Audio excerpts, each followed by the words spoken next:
Hi everyone, my name is Emily and I'm a librarian with Maricopa County Library District, and today we are going to make mini mindfulness gardens with dinosaurs. So let's get ready to have some fun and make a calming and also really cute activity. All right, so first let's talk about supplies. You will need some sand, a paintbrush, and acrylic paint. You can see I have yellow here, but I switched to purple later on because this is a little bit too light. Then I have some Mancala beads. You can use any kind of beads or stones or sea glass, whatever you prefer. I have tiny dinosaur plastic figurines, of course. And then I have a hot glue gun and a plate. This will be the base of our Zen garden. And then I just have a pair of scissors and a couple of sheets of felt in different colors. You'll want green and maybe another color too. I'll explain that later. But for right now, we're just going to take our dinosaurs and our paint, and we're going to do a light coat of paint on top of our dinosaurs. Now, you'll see here that the paint that I've used, it has changed color. That's because I originally wanted to use a baby yellow color, and I really should have primed it with white first. So I decided to go in a different direction for this and to use kind of a lavender color instead. I mixed it with white, and we just painted these dinos, and this color worked a little bit better to obscure some of the underlying colors on the original dino figurines. Now, if you wanted to do a light color, we totally could have, but it would just need a white primer base first. This lavender color shows up a little bit better, and you can just go crazy painting whatever color you'd like. And you can see I'm just doing a light coat of paint here on my dinos.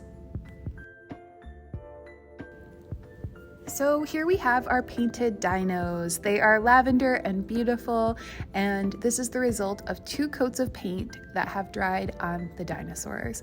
So they are ready to go now. We're gonna set them aside and we'll work on some of the other components of our Zen garden. So first we're going to take our pink sheet. It's about 1.5 inches high by maybe 6 inches long. And you can see in a second, I'm cutting mounds that look like hills on top of this piece of felt. So it has those mounds on it, and eventually this will be our rows. For our green pieces, we're going to be making plants. And for the plant shape, you just want to make kind of triangles coming out like mountains. So the rose shape has hills on top of it, and then the plant shape has very steep mountains. And so it doesn't have to be perfect by any means. You just want to, get the basic shape. We're going to roll it up, and any imperfections will be completely obscured. Also, you'll see I pointed to the base. Just make sure you're leaving a couple of centimeters at the bottom, and we'll need that for gluing our base together when we roll it. I'll show you what that means in the next step.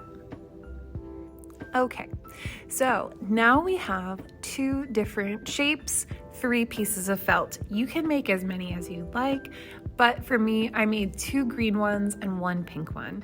And what we're going to do is we're going to start at one end of the felt strip, and we're just going to roll it like a tortilla, and we're just going to roll, and our shape will emerge. You'll see it looks like a rose.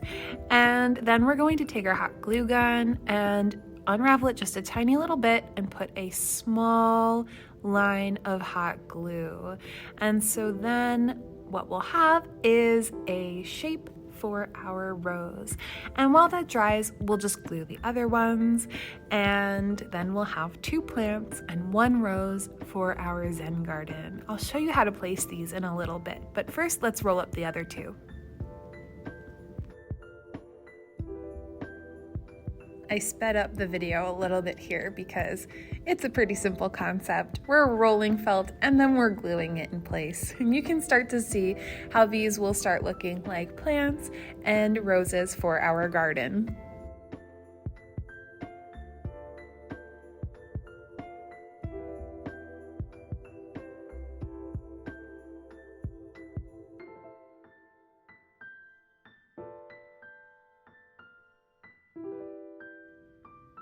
All right, now we've got all of our elements together and we're ready to grab that plate and our sand.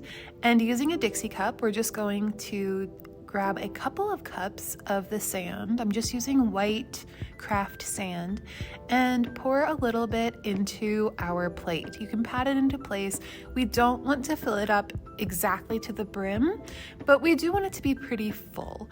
And so I just needed a little bit more and we're set. Now we can take our felt plants and we can start imagining where we would like to put them in our garden.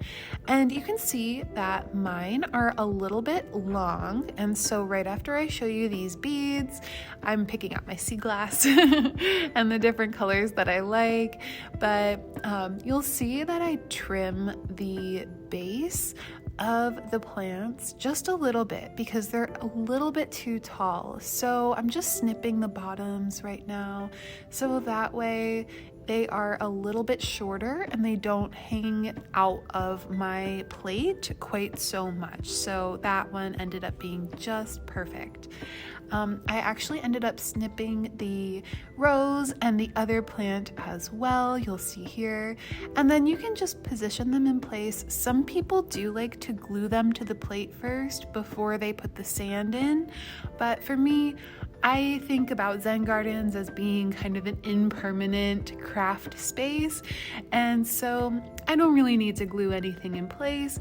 We just have our rose and our plants, and I'll just position them here, and then maybe later on I'll move them to a new location. But you can see how they make kind of a nice little felt garden for your Zen garden, and then just kind of edge the sand around the plant and it'll just hold it right in place.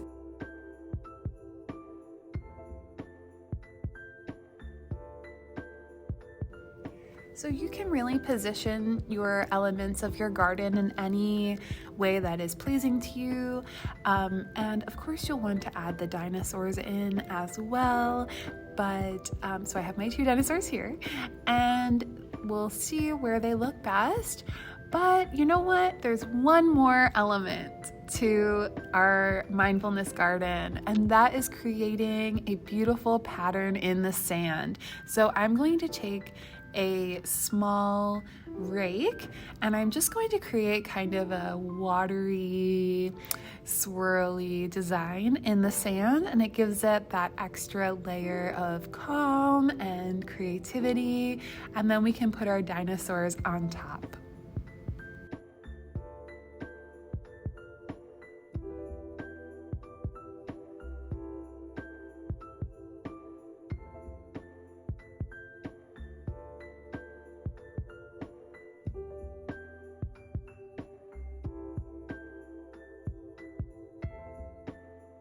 And there you have it. There is our mini mindfulness garden with dinosaurs. This is it from a different angle, and you can kind of play with it as you need or as you would like. You know, if you need a calm distraction or you want to curate something that looks beautiful for your desk, it's available to you.